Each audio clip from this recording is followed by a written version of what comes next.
Hello friends, I am glad to see you again. Today I will talk about a homeowners association that does not understand that I am the owner of the house. I was only 2 switchbacks from the driveway when the blue lights flashed behind my rented box truck, splashing the ponderosa pines with an eerie strobe. Great, I thought. 45 minutes in the new county, and I've already pulled a welcome wagon cameo in the sheriff's dash cam montage. I rolled down the window, tasted thin mountain air laced with ponderosa pitch, and got greeted not by 1 but 3 patrol cars nose to nose with my bumper. Before the deputy could tap on my door, a wiry woman in a neon green beanie stormed up the shoulder, waving a clipboard like a marshal's baton. "That's him, officer!" she screeched, stabbing a manicured finger at my cab. "Unauthorized access, heavy vehicle, clear violation of Article 6, we asked him nicely." The deputy hoisted an eyebrow at me, then at her. "Ma'am, please step back." "Sir, license and registration." I handed over my driver's license and the truck's rental printout. "Guessing you're with the High Ridge Meadows Homeowners Association?" I said. I'd memorized the name because it appeared on every page of the stack of documents the title company sent when I bought my late uncle's cabin. "That's President Elora," the deputy murmured, as though explaining a natural disaster's name.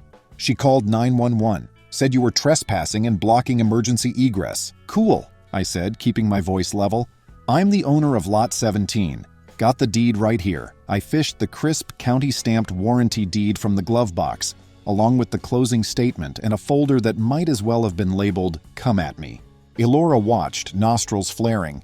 "Deed or no, the bylaws say all move-ins must be scheduled on the association calendar at least 30 days in advance, with a security deposit for potential road damage.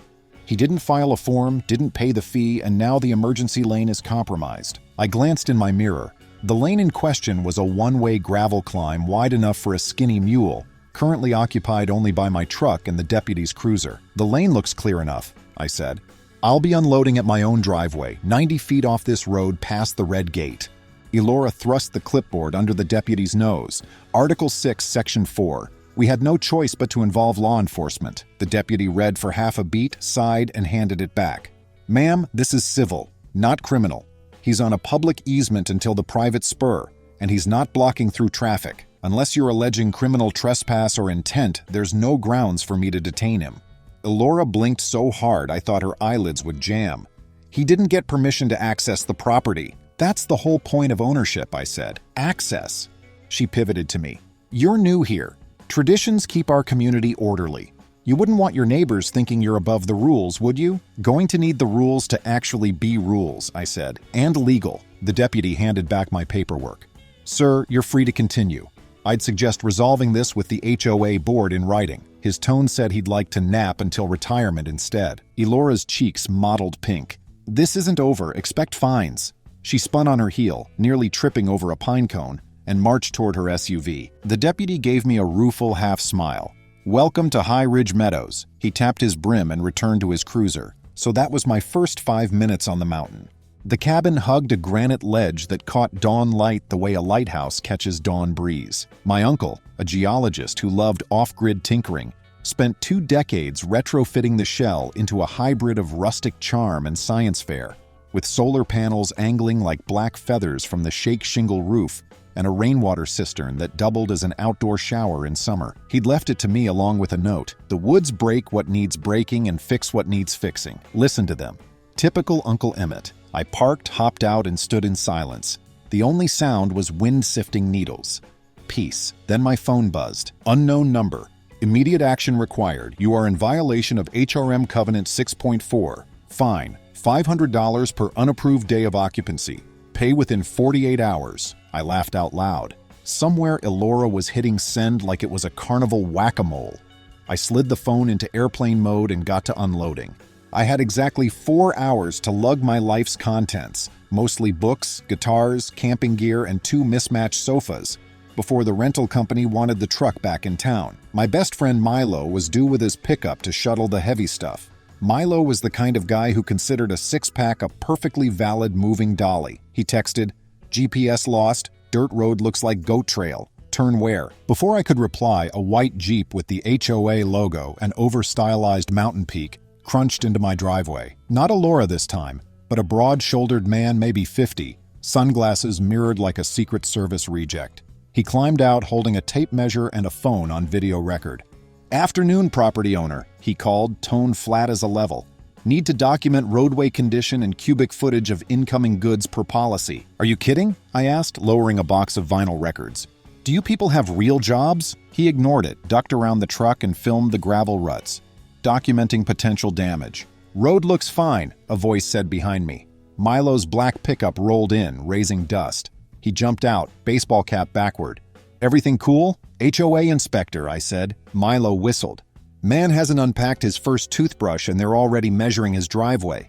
"Classy." The inspector measured a rut, muttered numbers. "Any fill trucks will require prior approval, soil compaction testing, and a fee." "No fill trucks," I said, "and your video's on my property. Kindly leave." He finished recording, pocketed the tape, and handed me a carbon copy ticket. "Preliminary fine for unauthorized heavy vehicle traffic. $250. With that, he climbed back into the Jeep and reversed down the drive, tires spitting gravel. Milo stared after him. "That's got to violate some constitutional amendment, probably the pursuit of not being messed with," I said. "Help me unload before they invoice my oxygen consumption." By sunset, the truck was gone, furniture wedged awkwardly indoors, and Milo and I sat on the deck with budget pizza and lukewarm cider. Sunlight melted behind ridges, painting the valley gold. "Place is gorgeous," he said. "Worth the HOA circus?" "I'll let you know," I said, nudging a chair leg straight. My phone, back off airplane mode, chimed like a broken slot machine. Voicemails, emails, fines doubling every hour. One voicemail was from HRM Architectural Committee asking if my truck exceeded the color palette guidelines. I almost hurled the phone off the deck. Milo raised an eyebrow. "You're going to fight them, right?" "Oh, absolutely," I said, "but smart." Uncle Emmett's files mentioned weird HOA shenanigans. He'd planned to audit them, but, well, my voice trailed. "No need to say lung cancer." Milo sipped cider. "Want help digging?" "Sure, tomorrow we'll visit the county clerk, pull their articles of incorporation, see how legit their bylaws really are." "Love me a paper trail," Milo toasted. "To malicious compliance," I toasted back. "To owning my own mountain and parking my own truck on it." In the hush that followed, a barred owl hooted. I let the sound anchor me, reminding me why the fight would be worth it. Day 2 brought weather. A late spring squall socked the ridge in soaked fog, turning the drive into a clay slip-and-slide. Milo left at dawn for his shift at the college maintenance shop, promising to return with a portable scanner. I brewed coffee and sorted my uncle's accordion files. He'd labeled one HRM, read when bored. Inside was gold, meeting agendas, budgets that made no mathematical sense, and, best of all, an unsigned letter from a former board treasurer hinting at unapproved expenditures for personal benefit. While I read, an email pinged from Elora, subject line, "Urgent compliance. We have evidence of an unpermitted wood stove insert installed at your dwelling. Remove within 72 hours. The wood stove was original to the 1950s. Their evidence likely came from peeking through my windows. I added trespassing to a mental list. Then I opened my laptop and drafted a formal notice. Cease all further contact except in writing through certified mail. Any attempt to enter my property without consent will be construed as criminal trespass under state penal code. I printed, signed, and pinned it inside a clear sleeve on my gate. Minutes later, a silver sedan nosed past the gate, paused, reversed, and drove off. Message received, at least for now. I spent the afternoon at the county courthouse chasing paper. Milo rendezvoused with me by the records desk, scanner in hand, donuts in the other. We located the HOA's original declaration from 15 years ago. It required renewal every 10 years with 80% owner consent. No renewal was on file. Their authority likely expired 5 years back. My pulse kicked in triumphant staccato. We scanned everything, plat maps, covenants, board elections. One election listed only 3 votes, suspicious in a 40-lot community. Milo rubbed his palms. So they're basically a zombie corporation. They've been fining folks without legal standing. Looks that way, I said, but I'll verify with a real estate lawyer before charging in. Lawyer Lucy Brennan offered a free consult after hours, friend of a friend, and confirmed my hunch. Without recorded renewal, the covenants are unenforceable, she said over speakerphone. Any fines they've imposed since expiration could be contested, maybe recouped, but expect them to bluff hard. I relayed the 911 incident. Lucy snorted. Calling emergency services without cause could be abuse of process. Keep notes. I did, adding timestamps, names, license plates, everything. Uncle Emmett taught me that the universe rewards a well-kept ledger. Back at the cabin, I found a neon pink notice zip-tied to the gate. Final warning, lien proceedings imminent. Below, a cartoonish gavel hovered over a tiny house. This time, my laugh scared a squirrel down the ponderosa. That night, storm clouds scattered and a full moon glazed the deck rails silver. I sat with my guitar, practicing a half-finished song, and thought about the mess. Somewhere nearby, 50 or so homeowners were likely suffering the same nonsense. Maybe they'd capitulated through ignorance or fatigue. My uncle, battling cancer, hadn't had energy to fight. I did. The plan crystallized: find allies, expose corruption, dismantle or reboot the HOA legally. It would take patience and, ironically, strict obedience, malicious compliance to the letter until their own rules snapped back like a mousetrap. I strummed a G chord, let the note sail into the trees, and whispered, "Buckle up, Elora." The next morning, a new drama unfolded. I walked the property line, flagged corners for a survey I'd scheduled, and caught movement at the lower lot. A man in a fluorescent vest operated a compact bulldozer, scraping soil into piles. No heavy equipment form on their calendar, I suspected. I hailed him. He cut the engine. "Morning, soil test," he called. "HOA contract. They said owner approved." "Owner of which lot?" I asked. 17. "That's me. Didn't approve." I snapped photos of his machine, the scraped earth, his vest logo. He reviewed his work order, frowned, and showed me. Signature line read, "Authorized HRM President." "Stop work," I said. "Sorry, but you're trespassing under false pretenses." He shrugged apologetically and loaded the dozer onto his trailer. "Send the bill to the lady who hired me." I waved as he left, then photographed the churned mud as evidence. On my way back uphill, Elora's Jeep skidded to a halt on the shoulder. She leapt out, phone recording. "Interfering with soil stabilization violates. You hired a bulldozer to dig my land without permission. It's within our jurisdiction to conduct inspections." "Not according to county code." I held up the deed. "Next visit requires a warrant. Any further damage will go to small claims court." Her recording paused. She glanced at the torn earth and suddenly seemed unsure which moral high ground to occupy. Then she collected herself. "You'll hear from our attorney." "Great," I said, "because I'm filing trespass and property damage claims. See you in court." She flinched, pivoted, and drove off, fishtailing mud. I watched until the dust settled, then snapped more photos. Back inside, I emailed Lucy Brennan. "Incident escalation. Need representation. Call when free." Then I cracked open Uncle Emmett's favorite stout, even though it was barely noon, and toasted the cabin's thick log rafters. The fight was on. That evening, I attended my first HOA meeting, virtually per their pandemic-era bylaws. The Zoom gallery filled with pixelated neighbors, retirees clutching coffee mugs, young couples bouncing toddlers, a barkeep in apron probably joining mid-shift. Elora occupied the host box, blazer buttoned to her throat, hair shellacked. I unmuted. "Owner of Lot 17 here. Before we begin, I have a procedural motion." She narrowed her eyes. "Motions occur under new business. This pertains to meeting legitimacy." I held up the recorded articles where the 10-year renewal was missing. Our covenants expired 5 years ago. Without renewal, this association lacks authority. Under state statute, any subsequent fines, liens, or enforcement actions are null. The chat blew up with question marks, Elora's jaw set. "That is false." I screen-shared the clerk-stamped documents, highlighting the missing renewal. Gasps filled my headphones. The barkeep whistled. "So the dues we paid? Potentially refundable," I said. "I'm consulting counsel." Elora cut the share. "Disruptive conduct. I'm ejecting this participant." She hovered over the remove button. I smiled. "Remove me and this recording becomes evidence of intentional concealment. I'd suggest transparency." She froze, then forced a smile so tight I thought her teeth would crack. "We'll table this for legal review." "Please do," I said. "In the meantime, cease issuing fines." I muted and sat back, heart hammering. Neighbors whispered, typed, some cheering in chat before Elora disabled it. The meeting adjourned in record time.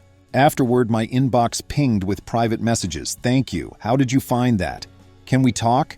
Alley seeds sprouted everywhere. By week's end, 30 homeowners joined a group email thread I created. HRM Reboot. Stories poured in. Mystery fines, unapproved surveillance cameras, embezzled snowplow funds. One elderly couple nearly lost their cabin over unpaid dues they never owed. My resolve cemented. Lucy, the lawyer, outlined steps: file a petition to dissolve or hold a legitimate election under state nonprofit law. We opted for election. Less nuclear, more neighborly. We needed 51% signatures to call a special meeting. Signatures rolled in, scanned on Milo's portable rig. We hit 60% within 10 days. Elora responded with an email blast accusing me of sowing discord and warning that rogue elements threatened the community's serenity. The irony of her sudden pacifist tone wasn't lost on anyone who'd been menaced with bogus liens. Our special meeting would occur in 3 weeks at the community picnic pavilion. Neutral ground. Until then, I kept documenting every HOA contact. But Elora wasn't done. One dawn I woke to pounding on the door. 2 sheriff's deputies again, hands resting on belts. "We received a call about construction noise violating quiet hours," one said. I gestured to my flannel pajamas. "Sleeping noise now illegal?"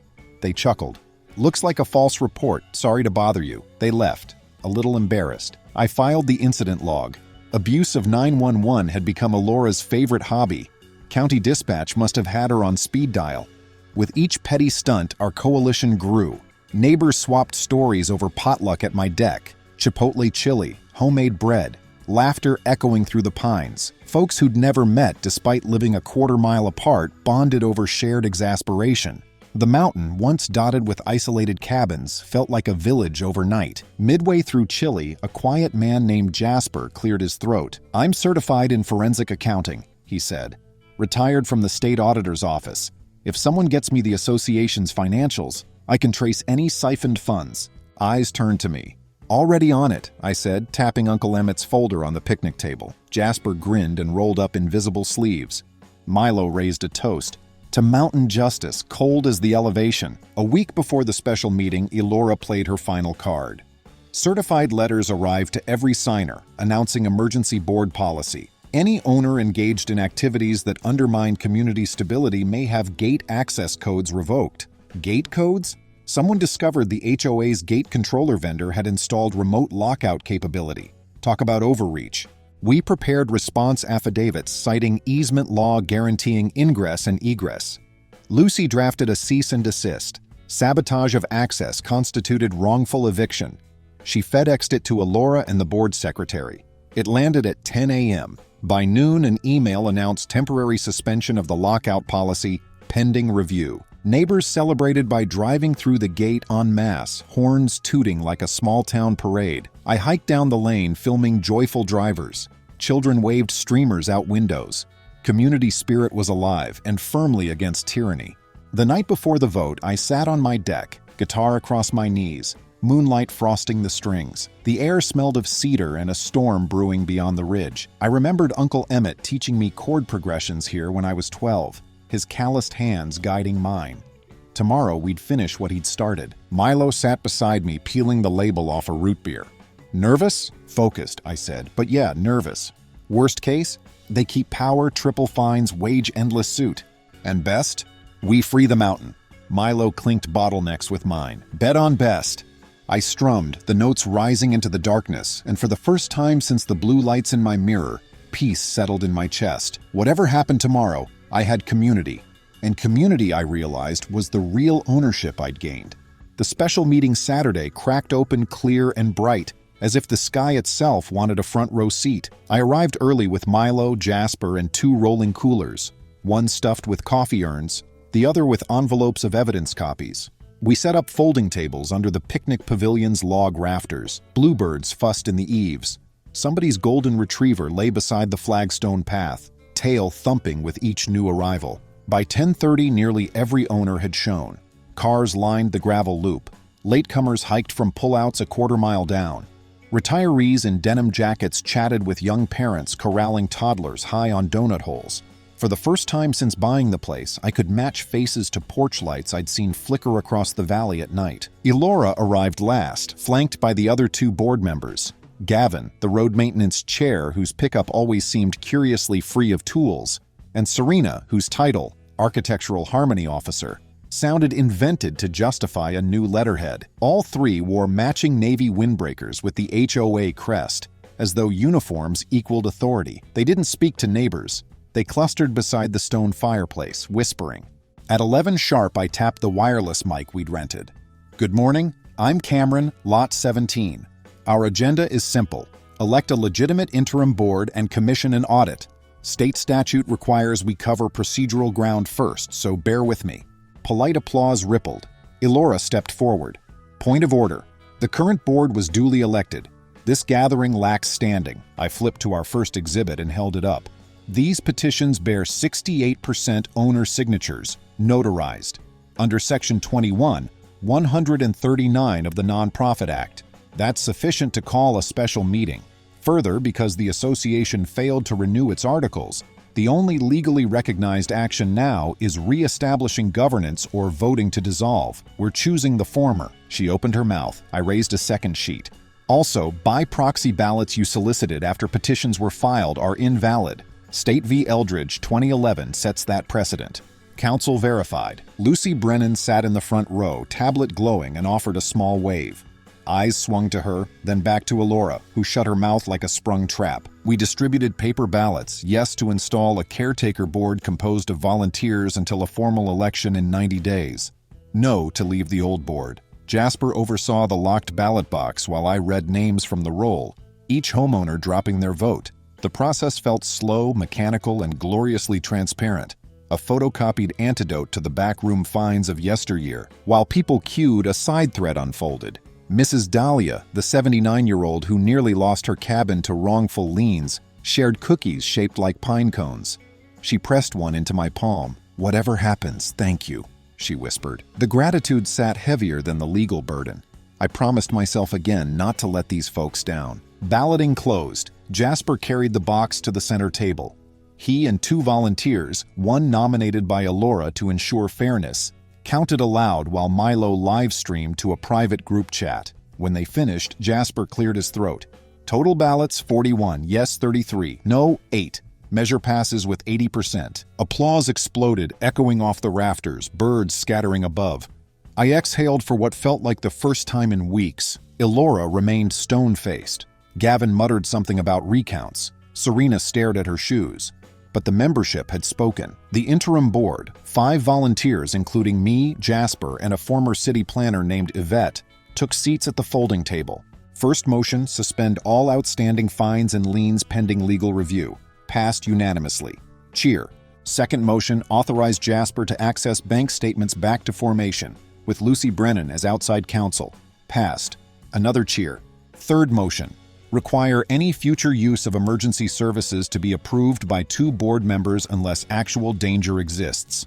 Passed. Folks chuckled, deputies among the crowd nodding approvingly. Apparently they'd grown weary of false noise complaints. It should have felt like victory, but I kept waiting for the other boot to drop. It arrived during open comments, when a burly neighbor named Kellen raised a hand. Last night someone slid envelopes into mail slots. Inside were copies of delinquency notices stamped immediate collection.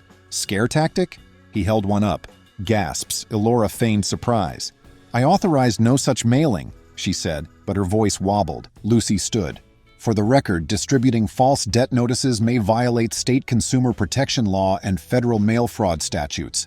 Anyone in possession, please retain them for my office." Owners rustled through backpacks, producing a dozen more envelopes. Elora paled. So did Gavin. Yvette motioned to accept evidence. Passed. The temperature under the pavilion dropped 10 degrees. Or maybe that was just the certainty that our fight wasn't merely administrative anymore. It smelled like crime. The forensic audit began the next morning. Jasper and I drove 40 minutes to the regional credit union.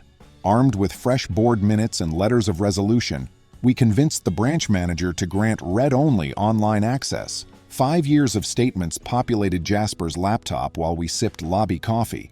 Patterns popped like neon. Monthly transfers from the operating account to a sub-account labeled Emergency Contingency. Then withdrawals via cashier's check made out to Gavin personally. $36,000 over 4 years. Meanwhile, snowplow invoices had doubled despite fewer storms. Another line item, aesthetic consultation, sent payments to a one-person LLC, Serena's design side hustle. I snapped phone pics of each screen. Jasper's fingers flew across the keyboard. This is textbook self-dealing. They hit it by renaming budget categories every season. But the math never lies. We loaded evidence into a cloud folder shared with Lucy. Her reply dinged within minutes. Prepare formal report. potential criminal referral. Milo, on standby at the cabin, popped champagne when he heard. "Dude, we'll need more corks," he laughed through the speaker. Back on the mountain, winds shifted. Elora's Jeep no longer prowled the roads. Her house stayed dark at night. Rumor said she retreated to a condo in the city. Serena canceled her short-term rental cabin listings. Gavin put his truck up for sale, hand-lettered sign flapping in the window. It felt like the villains of a long serial pulling stakes as the marshals rode in. But I wasn't ready to declare mission accomplished. Not until the rights they trampled were restored, and some measure of accountability stuck. The interim board convened weekly on my deck, laptops balanced on stumps. We drafted new bylaws, simple, lawful, and above all voluntary. Dues would be capped, enforcement limited to actual shared assets like the gate and road, and transparency baked into every line. Jasper and Yvette added clauses for annual independent audits and mandatory renewal votes. We emailed the draft to owners, inviting edits in Google Docs. For once, comments were constructive. Someone suggested a wildfire mitigation fund. Another proposed a community tool library. Meanwhile, Lucy filed a civil suit on behalf of the association, naming Elora, Gavin, and Serena for breach of fiduciary duty, unjust enrichment, and fraud. She also forwarded the audit to the district attorney. We expected pushback, but none came. Perhaps their own counsel advised quiet settlement. What did come was a letter from the county's Office of Emergency Services. It stated that misuse of 911 resulting in unnecessary dispatches carries a schedule of escalating fines. Records showed 7 calls regarding Lot 17 made under Elora's name. They billed her $2,800. A small sum compared to the embezzlement, but poetic. Some neighbors worried she'd vanish with the money. Lucy, ever chess-minded, preemptively recorded a lis pendens, a notice of pending litigation, against her property, freezing any sale. Gavin's and Serena's lots got the same treatment. They were going nowhere fast. While legal gears turned, life on the ridge softened. I hosted a repair cafe weekend. Folks lugged broken chainsaws and leaky hoses. Milo taught soldering. Yvette set up a kids' table painting birdhouses. Laughter wafted through pines where, a month earlier, tension crackled. Even the wildlife seemed calmer, though maybe that was my own heartbeat finally dropping below hummingbird speed. One subplot blossomed when Mr. Chu, a widower on the far west spur, asked for help clearing deadfall threatening his roof. The board organized a work party. 20 neighbors arrived with saws and gloveful enthusiasm. Mr. Chu, normally reserved, brewed industrial quantities of oolong tea, and as dusk settled, he told stories of hiking those slopes before any cabins existed. We realized community wasn't just a buzzword, it was practiced empathy. In the hush after his tale, Jasper nudged me. Funny, isn't it? We came together because of conflict, but we'll stay together because of cooperation. Hope so, I said, though I wouldn't mind a little boredom next quarter. 2 months after the audit began, the district attorney convened a grand jury. Subpoenas went out. Elora lawyered up. Gavin attempted a bargain, offering information on receipt kickbacks from a plow contractor. Serena produced spreadsheets that ironically confirmed the overbilling scheme. I heard about it through Lucy, who sat in testimony sessions. "It's a soap opera, but with receipts," she quipped. The civil suit proceeded in tandem. Their attorneys proposed a settlement, repayment of misappropriated funds plus interest, resignation from any future HOA involvement, and public apology. The board countered with an additional clause barring them from seeking reimbursement of legal fees from association coffers. After a volley of emails, they agreed. Total restitution, $112,000. At the next community meeting, held under the same pavilion, this time lit by strung cafe lights, Elora read a prepared statement. She looked 10 pounds lighter and 20 years older. "I regret that my actions caused distress," she said, voice brittle. When she finished, a silence more potent than jeers filled the air. Consequences landed without gloating. Serenity reclaimed the space she once patrolled with a measuring tape. The DA later announced misdemeanor plea deals for Elora and Gavin, diversion programs, fines, community service, while Serena testified against them and paid smaller penalties. Not prison, but accountability in real-world terms. Our board voted to use recovered funds for 3 things: reimbursing owners for wrongful fines, resurfacing the worst quarter-mile of road, and seeding a scholarship in Uncle Emmett's name for local students studying environmental science. When the motion passed, I swallowed a lump the size of the mountain itself. Summer slid into early autumn. Quaking aspens torched the ridges yellow. First frost etched the meadow. I finally finished unloading, yes, it took me that long, and built bookshelves from beetle kill pine. One Saturday, Milo and I hung the last shelf, stepped back and admired the rows. From eviction threats to interior design, he laughed, quite the arc. Next project, an actual vacation, I said, someplace flat, HOA free. A knock sounded. It was Mrs. Dahlia with a bundt cake and a folded flag. This belonged to Emmett, she said softly. He lent it to us during a memorial years ago. Thought you should have it. The flag's field of stars glowed in the lamplight, seams hand-stitched. I felt the mountains settle around my shoulders like a quilt, no longer a battleground, but a home. That evening, I wrote a new note beside the fireplace, same spot where Uncle Emmett's had waited for me months earlier. Dear future owner, if the woods speak, listen. If people yell, listen harder. And if an HOA tries to gate your breath, remember, community outranks bureaucracy. Protect your neighbors, and they'll protect you. Cameron, caretaker of Lot 17, Year 1. I sealed it in a jar behind a loose stone, hoping whoever found it decades from now would wonder why anyone ever needed permission to move into their own house. Friends, thank you. See you soon.